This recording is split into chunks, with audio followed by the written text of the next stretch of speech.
Good morning, good afternoon, good evening, YouTubers. This is Jerry Diamond with How to Get Out of Babylon. And during the winter, you basically when you have a wood stove, you're heating with wood to stay warm. Um, it's easier to keep a fire going than it is to get it going. So as a rule of thumb, I don't start very many fires once you get the fire going. And when we lived in Kansas, the last 2 years, I started 2 fires.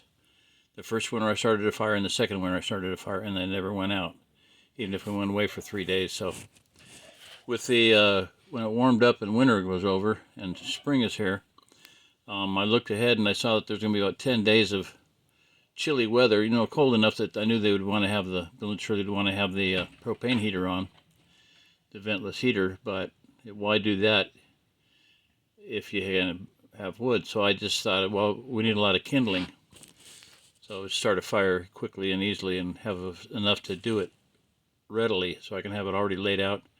One day I said, if you want to start a fire, just light a match and put it right there, and boom, it lit.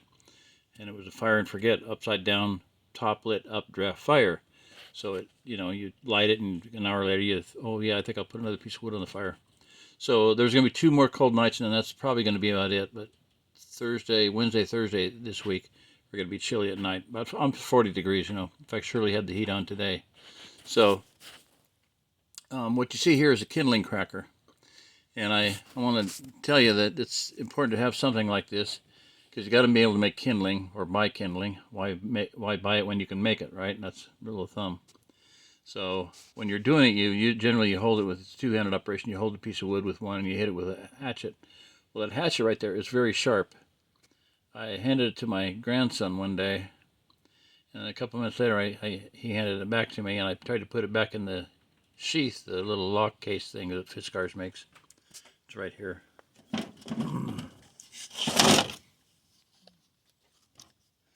So you can see I would be holding it like this with my left hand, and I went to put the blade in, and I missed the little thing, and I slipped, and it slipped the glove right to my skin, right through a heavy leather glove. And I was like, oh, that was not a good idea to hand that to my grandson. Well, the other day I was trying to make kindling, and you'll see there on my thumb and my finger there, I cut it, and I was bleeding all over. It's not real deep, but if I had been, I was just barely tapping, just barely doing anything. Had I been tapping harder, actually hitting it and done that, it would have cut my finger right to the bone. And I want to make another case in point of on the TV show Survivor. A lady was on there, and she was, she could have won whatever the grand prize is, but she was making kindling and talking along, jabbering along, and boom, realized that she was missing part of her thumb, and that was it. It was over. So I'm running out of memory here. Battery's low.